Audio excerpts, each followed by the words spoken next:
So, not sure if you have seen these flying around lately, but there are these crazy freaking bugs that... Frickin' bugs. Frickin' bugs. Ooh, No. dirty talk. They are just the most biggest assholes of the bug kingdom. And I've been telling everyone, because they're like, oh, I don't want to kill bugs. And I'm the same way, I don't want to kill bugs. Especially when they're, crawling around in my house. I'll take them and be like, I'll put you outside. I'm not going to kill you. You just help and eat all the other things. But these things will go out of their way and fly towards you and smack you and stuff. And, they're just kind of really annoying. And they're also destroying the local environment. We're currently in a quarantine zone. Wait, are you more obsessed that they're destroying the environment, or are you more upset that they fly into your face? Both. They're just big fucking assholes. And this was last year where there was this really big thing here. And so some of you viewers, if you're from Pennsylvania, we are in a quarantine zone, and you will have probably encountered them multiple times already this summer. They're called Lanternflies. So that's the topic today.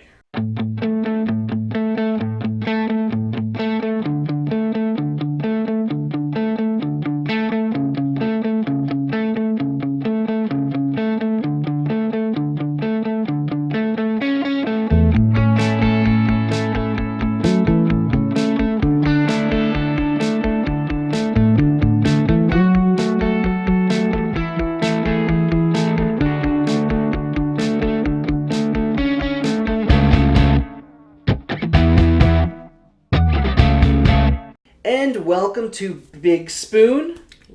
Wait, what? Oh yeah, this is weird. I'm the Little Spoon. Should we? Okay. All right, we can do this. And welcome to Big Spoon. Little Spoon. Wow, yeah, we haven't had that situation come up yet. I've been choosing all of your topics, and we've been trying to work. Yeah, we're trying to whoever's topic it is, it's gonna the opposite this person. Is gonna get confusing. It's gonna get so confusing. We've had a lot of my topics the last few episodes. I'm Jamie. And I'm Nick Drago, Jamie Grum, Nick Drago, and the show here, Big Spoon, Little Spoon, we take a topic, we pull it out of our hat, totally random. Random. No idea what it is. Sometimes fans write things in, sometimes it's from people in our lives, and sometimes it's us.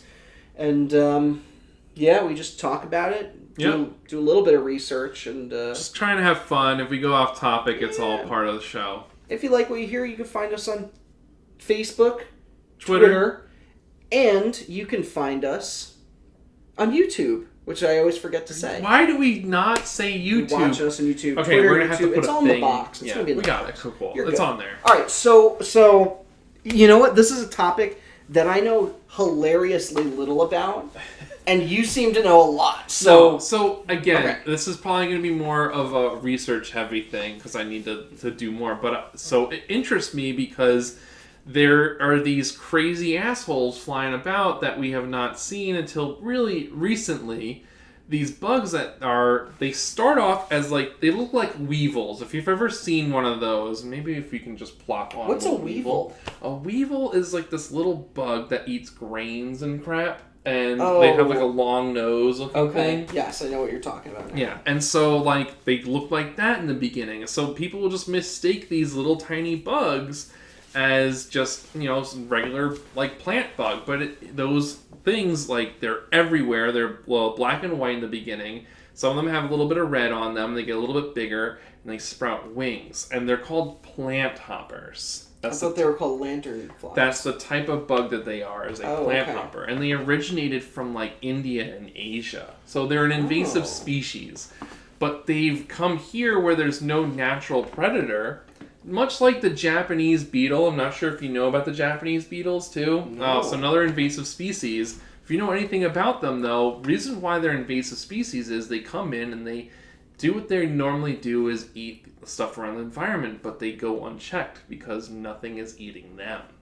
So now in Pennsylvania, I guess this is the perfect environment for them. We have a lot of wineries, so a lot of grapes, anywhere that's growing hops and other plants that are just... They have exactly what they look at. They go there and they start eating the plants and destroying them. Yeah.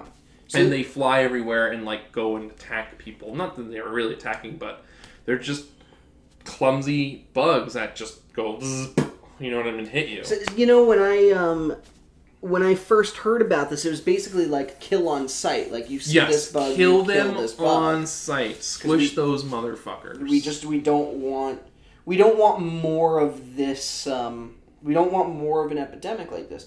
So I don't know anything about lanternflies, but I know quite a bit about animal migration and what was the term you used? Invasiveness? Invasive species. That's like the snakes right now in Florida. Yes. That aren't natural to that area, and it's did they do something where they ecosystem. introduced another species to try and keep them in check, and then that still made it a problem? Well, what happens is you introduce another species, and now that species that's not usually there is now going to overrun the area, and it's a never-ending cycle. Yeah, I'm just trying to... There's a thing with these zebra mussels in the Great Lakes, and they introduced that, and those things completely took over, and it's just... What are we trying to do? Now, how do we stop this from happening so that it doesn't get out? But it really is as simple as someone brings them over in a shipping container, and then that's how they get out. Eventually what happens is that those creatures run out of whatever food source they had. Because they're so busy reproducing and everything else. No natural predator. Either... And Mother Nature is just going to find a way. Either they're going to run out of their source and die out, or... a predator will be, something will discover, oh, this tastes good, and bam, now you have a predator. So what they do say, some of the things that I've read for this is they tell you if it's a certain type of tree, and that'll be something that I'll tell you guys, a certain type of tree that they're attracted to, and they say, get rid of all the trees except for one, and then set up traps for the bugs to fall into by wrapping sticky plastic around the tree so that they get stuck on it, or something where you can attract the males, and then the males attract the females, and they all get kind of stuck in the same container. So there's a lot of things to try and combat that, because you can't just, if you can't squish them and hope that you're really helping, but kill them on sight because they're assholes. But yeah, it really is about, like you said, kind of cutting off their source. But the source isn't just one particular plant. It's the hops, it's the grapes, so beer, wine, all these places like that. That's huge, especially in Pennsylvania, where there's plenty of wineries. That's probably why they're here, but plenty of microbreweries and everywhere that's using these resources, and not just for the fun things like beer and wine, but other things. Real quick, you brought up the zebra mussels. Have you seen the pictures of the Great Lakes? So the zebra mussels are eating the algae and a lot of the kind of gross natural stuff that grows in the lake, to the point where some areas of the lake are crystal clear. Wow. Yeah. Because they're filtering it out, Yeah, and you can fly above, and there's pictures of shipwrecks. But also bad because... Well, no, because think of it this way. We don't breathe 100% oxygen. We breathe 20-something% oxygen. Yeah. Right? So let's say you're fish underwater, and maybe you're breathing in 20% water. Suddenly it's oh my god, there's 60% water. Yeah. You're dying. Holy crap, so it's literally taking all the oxygen out of it. And that's just an example. It's probably not a great example, and I apologize to somebody who might understand this better. Yeah, maybe we'll do some research on the zebra mussels a little bit. Because really this could just be about invasive species, but the fact that here in Pennsylvania where we have this thing, just kind of some new thing, it happened back in 2000, I think it was 2012 or 2013 where there was the first reported sighting of the lanternfly, and it's last year is really when we started to see them. Yeah. Another invasive, you could call this an invasive species. Coyotes are not natural in this area. Coyotes. So coyotes were brought in to help thin out deer populations in certain areas, right? They're mostly from the southwestern U.S. And what happened is that there was so much of a food source here. The coyote population grew and expanded like crazy. They're very adaptable creatures. If they think there's food, they will find a way to get there. Wow. So for a long time, the only area of the country that did not have coyotes was Long Island. Oh my god, yes. Which is where we grew up. Yes, I know this, yep. So what happened was... You saw nothing. Don't tell my wife. It's not broken, just a little. No, we're good. So what happened was coyotes started showing up in Staten Island, in Central Park, and people just think, oh, it's a scrangly looking dog. Yeah. Yeah, because a wild coyote... And then people start going, where's my cat? Oh. Yeah. So, people they think they're regular dogs. And then you started seeing coyotes show up on rooftops in Brooklyn. Oh and you can Google this. There are pictures of coyotes on the rooftops of Brooklyn. They're getting the pizza. They're just hanging out. But that's just it. They've crossed bridges. They'll swim across the Hudson Somehow River. they get up to the top of buildings. And now, just like everywhere else, they're on Long Island.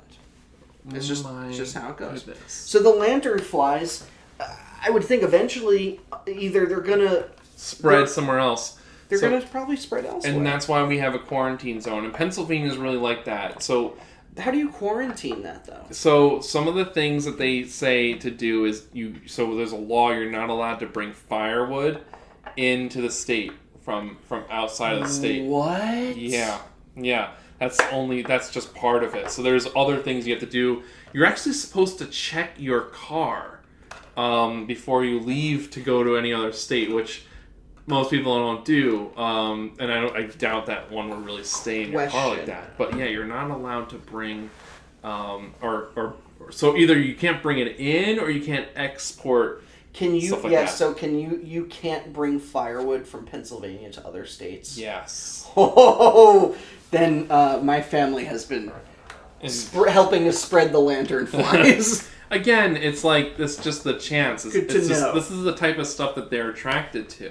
Yeah. But yeah, we're in a quarantine zone, and so like if you go on to, I think it's like the Pennsylvania Wildlife Site. I'll make sure to get the link later for you guys, but you'll be able to find out all this information on how to treat your areas for it, because there's all other issues like with the Japanese beetles. I have a cherry tree outside of my house. Do you know that little thing? Yeah. So in the beginning of the summer, they flock to that tree and they're eating all the plant life and having sex on my tree. You can tell because they're always like stacked on top of each other. It's really noisy there at night.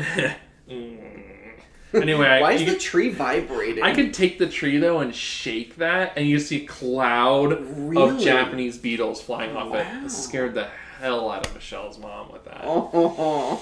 She does not like beetles, and so I shook it, and my mistake. I'm really sorry.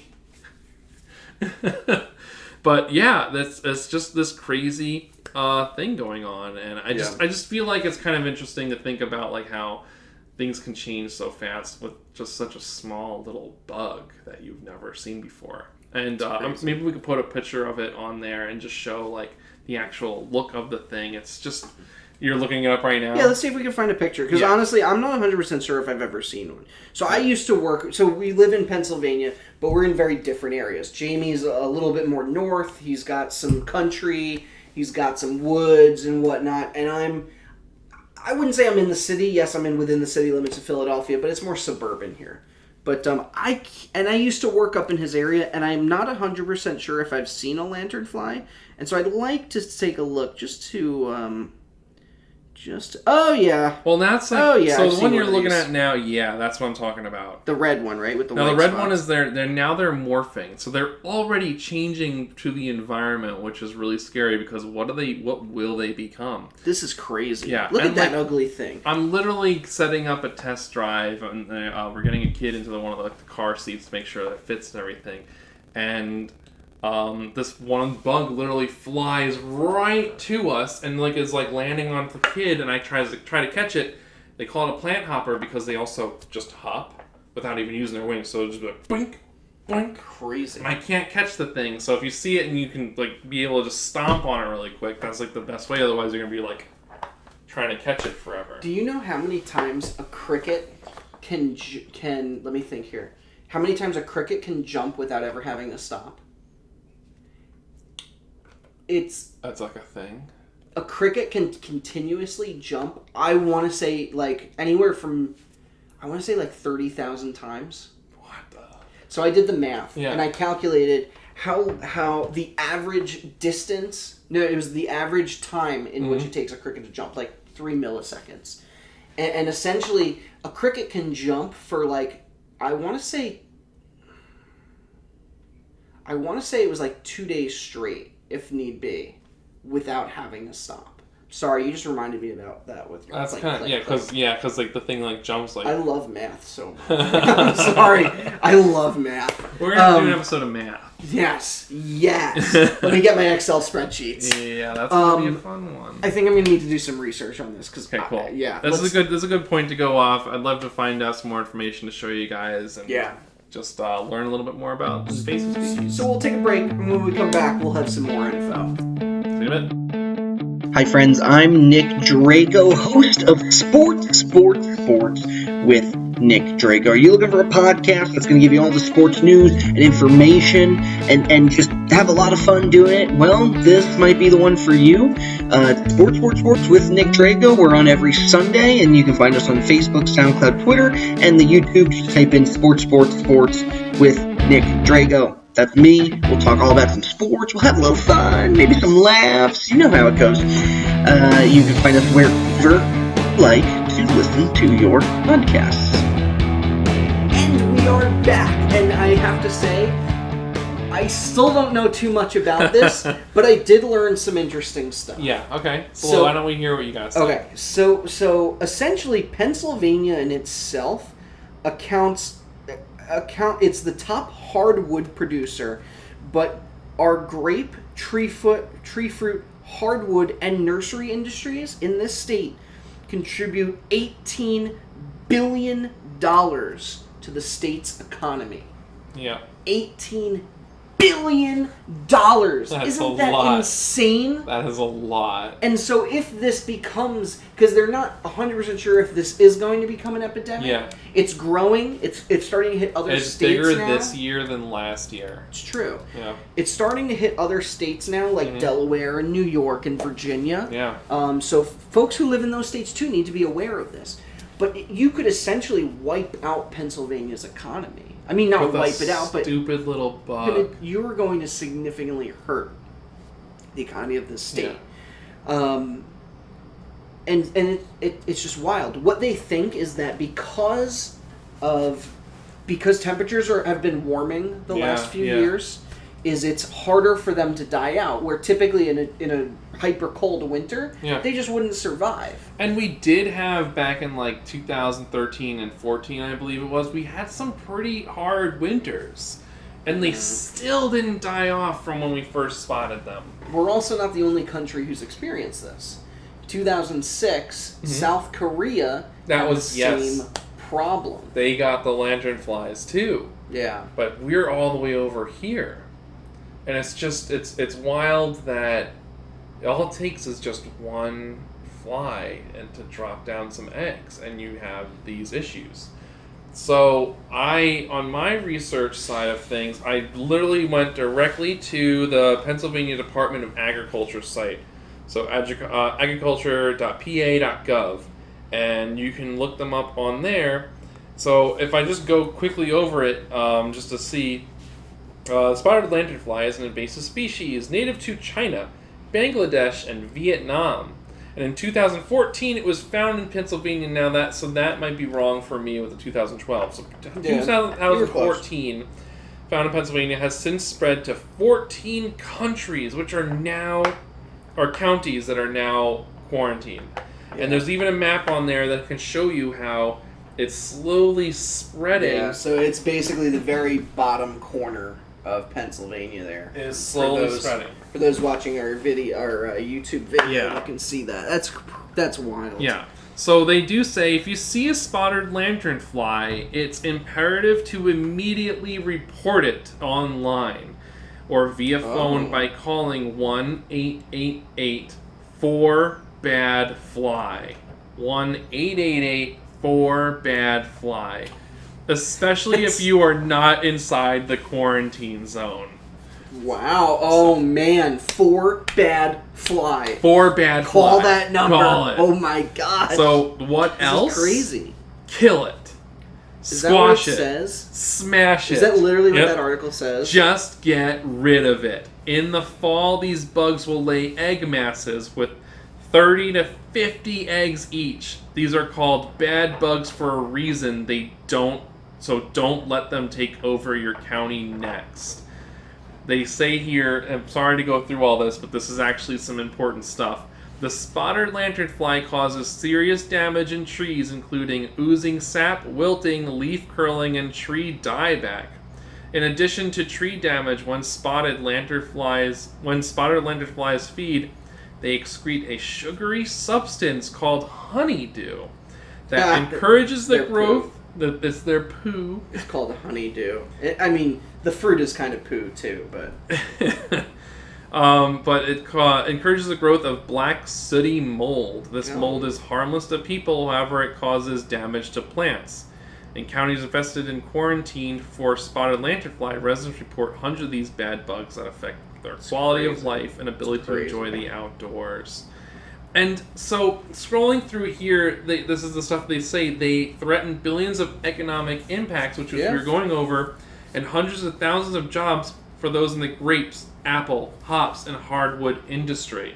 And again, if you can see it, I really encourage you, if you're listening to it, but on there you can see the picture of that there, and definitely look that up. But you can tell they are spotted. They have a little bit of yellow and red on them. They have these long, big wings. Yeah. And they're just a friggin' menace, and I hate them. So I have some other specific things that they tell us to do here too.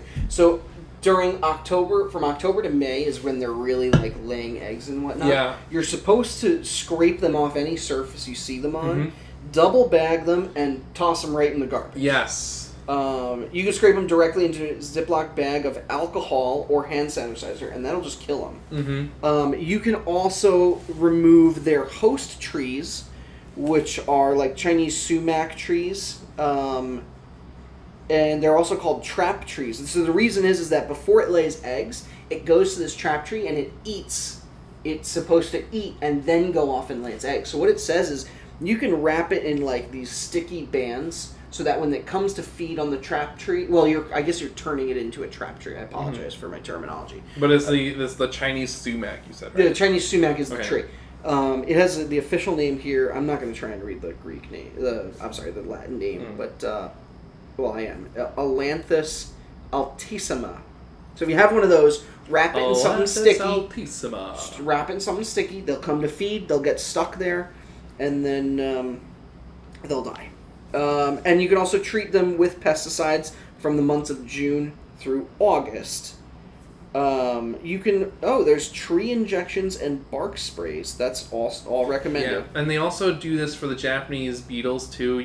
So that you'll see whichever trees that they flock to, and you can actually spray the ground around it, because these bugs, the Japanese beetles at least, they will lay their larvae right before fall in the dirt around the trees. Oh.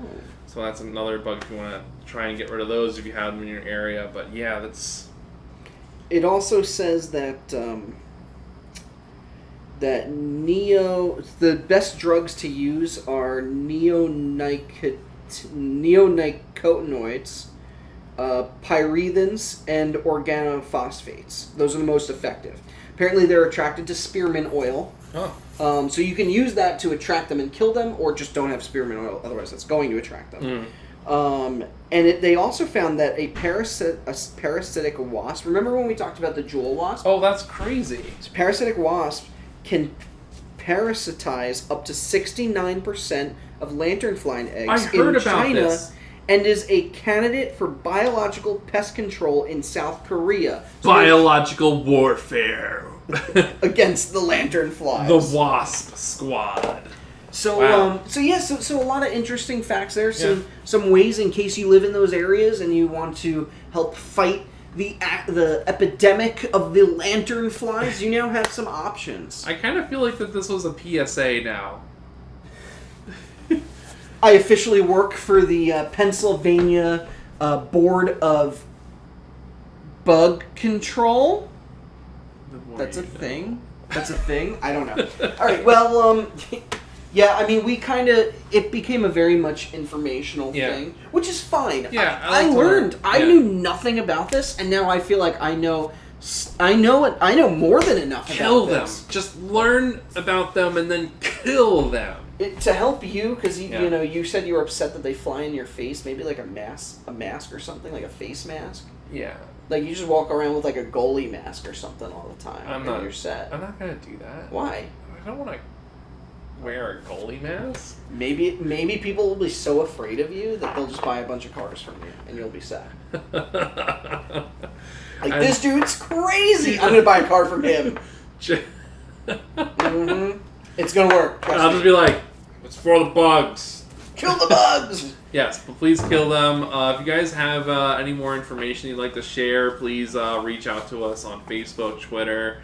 Email us at wehateforks@gmail.com. Mm-hmm. Definitely would love to learn a little bit more, help everyone else out if you're in PA or anywhere else where these are landing. Yeah. Reach out to the number I gave you and make sure that we can squash this epidemic of bugs. Absolutely. And special thanks, of course, to Johanna Drago, who did the set design and the logos design for this podcast. Josh Woodward. So the song for the music for this podcast is a song called "As I Am" by Josh Woodward. A link to his website can be found in our show notes. Mm-hmm. Remember, we're on Facebook, Twitter, YouTube. We're on YouTube, and a whole bunch of all your favorite podcast sources. So you can find us there as well. And I think that's it. That's it. All right. We've done it. Good work. All right, friends. Thanks for joining us once again, and we'll see you soon. Love you guys.